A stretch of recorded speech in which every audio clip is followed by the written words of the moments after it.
चलिए मेरे प्यारे छात्रों, एक बार फिर से मैं शेषनाथ सर हाजिर हूं आपके लिए। 2021 में जो भी सारे स्टूडेंट 12th में है और मैथ से एग्जाम देना चाहते हैं तो उनके लिए क्रैश कोर्स के रूप में चल रहा है। मैं रेगुलर आपके लिए वीडियो बना रहा हूं और आप रेगुलर बने रहिए मेरे साथ। और रोजाना इसी समय आप देख सकते हैं इंपॉर्टेंट क्वेश्चन जो परीक्षा से रिलेटेड है। तो ध्यान देंगे मेरे प्यारे छात्रों,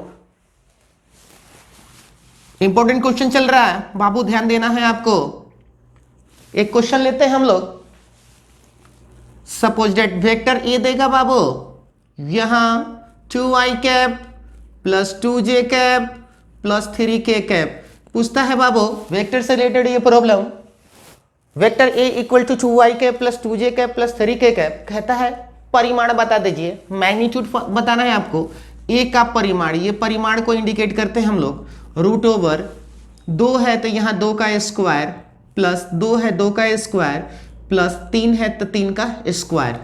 बताइए 2 दूनी 4, 2 दूनी 4, 3 त्रिका 9, 9 4 13 4 17, रूट 17 यूनिट, रूट 17 इकाई, ये कंप्लीट आंसर होगा। तो इस तरह से आप परिमाण निकाल सकते हैं किसी वेक्टर का। नेक्स्ट क्वेश्चन, एक और परिमाण से रिलेटेड क्वेश्चन देख लीजिए बाबू। Suppose that 2i cap minus 3j cap minus k cap ऐसा हो और कहे कि परिमाण बता दीजिए। तो परिमाण कैसे निकालेंगे बाबू? a का परिमाण हो गया रूट ओवर क्या होगा, ये 2 का स्क्वायर हो जाएगा प्लस माइनस 3 का स्क्वायर हो जाएगा माइनस 1 का स्क्वायर हो जाएगा। 2 का स्क्वायर 2 दूनी 4, 3 त्रिका 9, 1 का स्क्वायर 1, निगेटिव है पॉजिटिव हो जाएगा क्योंकि वर्ग है ना। 9 1 10 1 4 14 हो जाएगा, रूट 14 यूनिट हो जाएगा। तो इस तरह से आप किसी वेक्टर का परिमाण निकाल सकते हैं। हमें लगता है निश्चित रूप से आपको समझ में आया होगा। बढ़ते हैं अगले क्वेश्चन की ओर। परिमाण क्या आपको समझ में आया?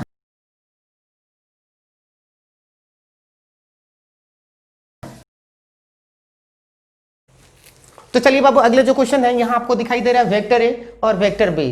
पूछेगा आपको इनका डॉट प्रोडक्ट बताइए, डॉट प्रोडक्ट, और साथ ही साथ बताना है ये दोनों वेक्टर एक दूसरे पर लंब है या लंब नहीं है। कंडीशन क्या होगा देखेंगे ध्यान से। Vector A dot vector B 3 से 2 में बाबू 3 दूनी 6 प्लस 4 चौका 16 और यहाँ 1 है तो 1 से फिर 1 में माइनस का ये 1 हो जाएगा। 16 6 कितना हो जाएगा 22, 22 माइनस 1 कितना होगा बाबू 21। Vector A dot product vector B equal to 21। ये जीरो नहीं ना है तो हम कहेंगे कि वेक्टर ए लंब नहीं है। वेक्टर किस पर बाबू? बी पर। लंब के कंडीशन में क्या होता है, उनके डॉट प्रोडक्ट शून्य होते हैं।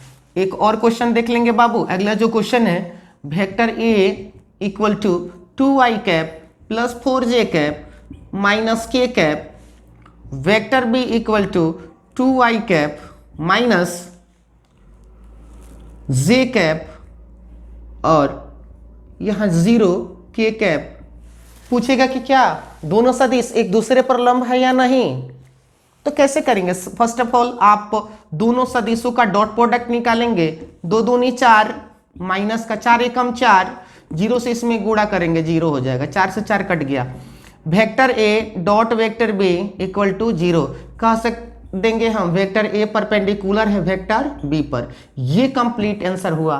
तो मेरे प्यारे छात्रों निश्चित रूप से आपको समझ में आया होगा। आगे बढ़ेंगे हम लोग क्वेश्चन नंबर 5 की ओर।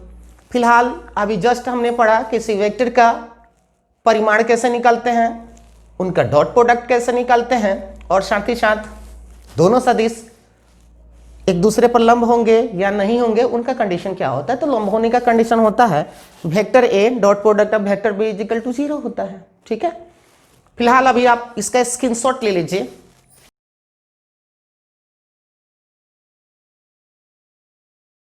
तो चलिए बाबू, क्वेश्चन नंबर आप 5 देख रहे हैं। यहां पर वेक्टर ए है और वेक्टर क्या है, बी है। कह देगा इसमें कि दो सदिशों के बीच का कोण ज्ञात करें। To find angle between two vectors. First of all क्या करेंगे बाबू, दोनों का डॉट निकाल लेंगे, vector A dot vector B. तो बताइए 2 से 2 में 2 दूनी 4 प्लस 2 एकम 2 प्लस 3 एकम 3 क्या हो जाएगा, 4 2 6, 6 व 3 कितना 9। ए का परिमाण निकाल लेंगे बाबू। परिमाण के लिए क्या करेंगे बताइए, 2 दूनी 4, 2 दूनी 4 प्लस 3 त्रिका 9, 9 4 13 4 17। और बी का परिमाण निकाल लेंगे बाबू, रूट ओवर 2 दूनी 4 प्लस 1 का स्क्वायर 1 प्लस 1 का स्क्वायर 1, 6। क्या होगा, दो सदिशों के बीच का कोण बाबू होता है cos थीटा। तो दोनों सदिशों का डॉट बाई दोनों सदिशों का मैग्नीट्यूड परिमाण, दोनों सदिशों का डॉट, तो डॉट कितना है बाबू 9 बाई ए का मैग्नीट्यूड कितना है बाबू, ए का मैग्नीट्यूड हमने फाइंड किया है रूट ओवर 17 और रूट ओवर कितना 6। ये हो जाएगा बाबू theta is equal to cos inverse 9 by root over 17 से 6 में गुणा कर लेंगे 102। थीटा का वैल्यू ये हो जाएगा आपका। तो दो सदिशों के बीच का कोण हम लोग कैसे निकालते हैं, हमें लगता है निश्चित रूप से आपको ये क्वेश्चन समझ में आ गया होगा। फिलहाल अभी आप इसका स्क्रीनशॉट लीजिए।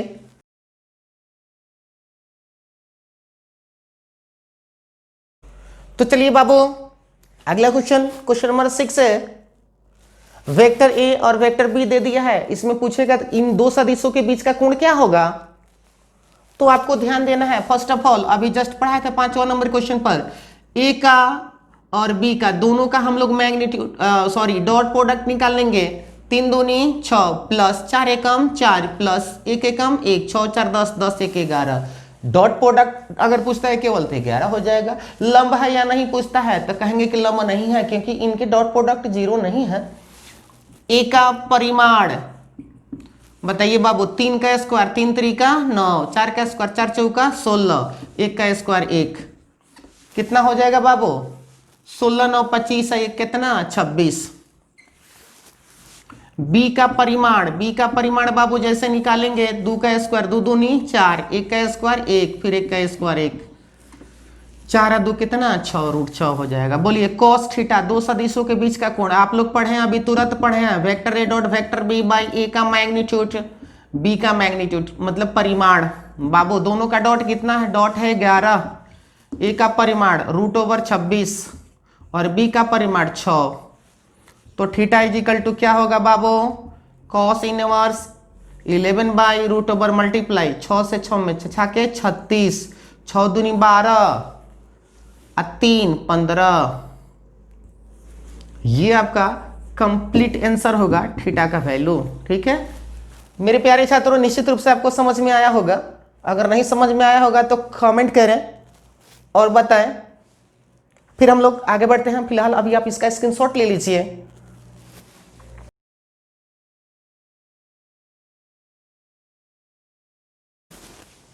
तो चलिए मेरे प्यारे छात्रों, ये जो क्वेश्चन आप देख रहे हैं क्वेश्चन नंबर 7, ये काफी इंपॉर्टेंट क्वेश्चन है और कई बार पूछा हुआ एग्जाम में क्वेश्चन है, इसलिए फिर हम लोग पढ़ रहे हैं इसको। 1/x का इंटीग्रेशन क्या होता है, log mod x।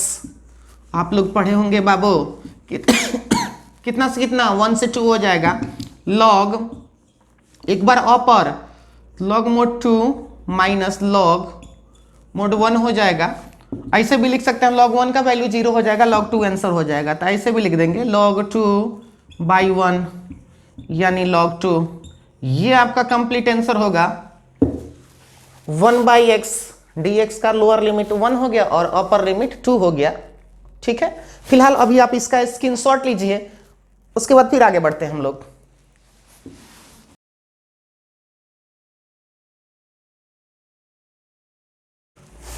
तो चलिए मेरे प्यारे छात्रों, एक और क्वेश्चन हम लोग इंटीग्रेशन से रिलेटेड लेते हैं।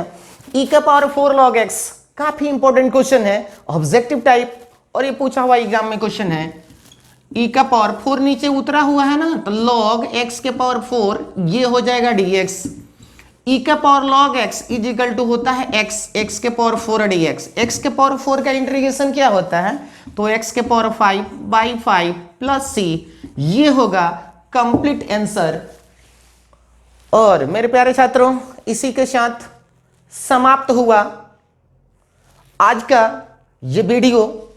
और ये वीडियो आपको कैसा लगा कमेंट करें, और साथ ही साथ आप अपने सुझाव भी दे सकते हैं।